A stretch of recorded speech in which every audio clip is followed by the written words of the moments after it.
Under the Section 17 Capital A of the MACC Act 2009, which took effect on the 1st of June 2020, commercial organizations are liable if their employee or person associated commits corruption offences.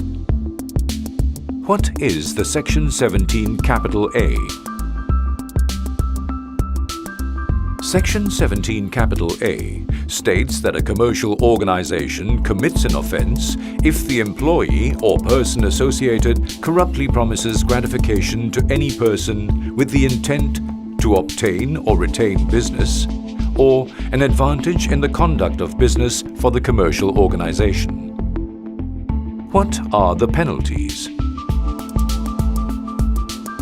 Upon conviction, the Board of Directors, senior management and the commercial organization would be liable to a fine of not less than 10 times the value of the gratification or 1 million ringgit, whichever is higher, or imprisonment for a term not exceeding 20 years, or both.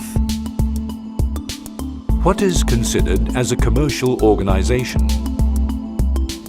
A commercial organization that is covered by Section 17 Capital A is defined as a company incorporated under the Companies Act 2016 and carries on a business in Malaysia and elsewhere, or a company wherever incorporated and carries on a business or part of a business in Malaysia, or a partnership under the Partnership Act 1961 or a limited liability partnership under the Limited Liability Partnerships Act 2012 and which carries on a business in Malaysia or elsewhere, or a partnership wherever formed and carries on a business in Malaysia or elsewhere.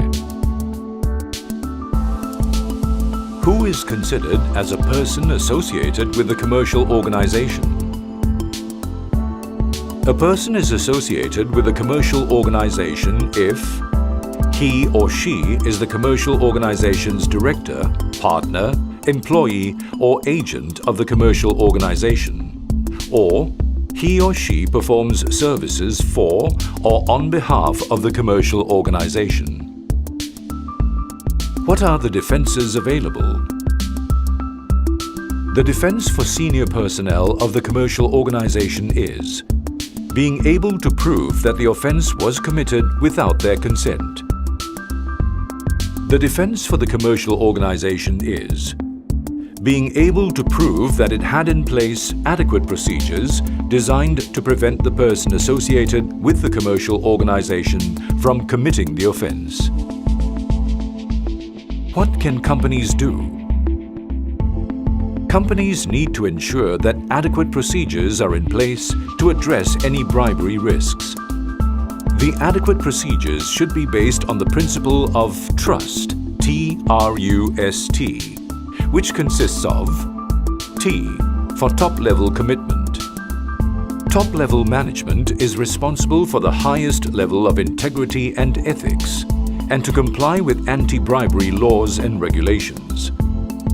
R for risk assessment.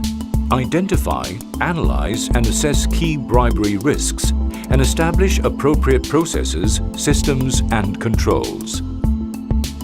U for undertake control measures. Commercial organizations need to have appropriate controls and contingency measures such as due diligence and reporting mechanisms. S for systematic review, monitoring and enforcement. Top-level management should ensure regular reviews on anti-bribery programs are conducted to assess its efficiency and effectiveness. T for training and communication. Develop and communicate anti-bribery policies and procedures to internal and external partners.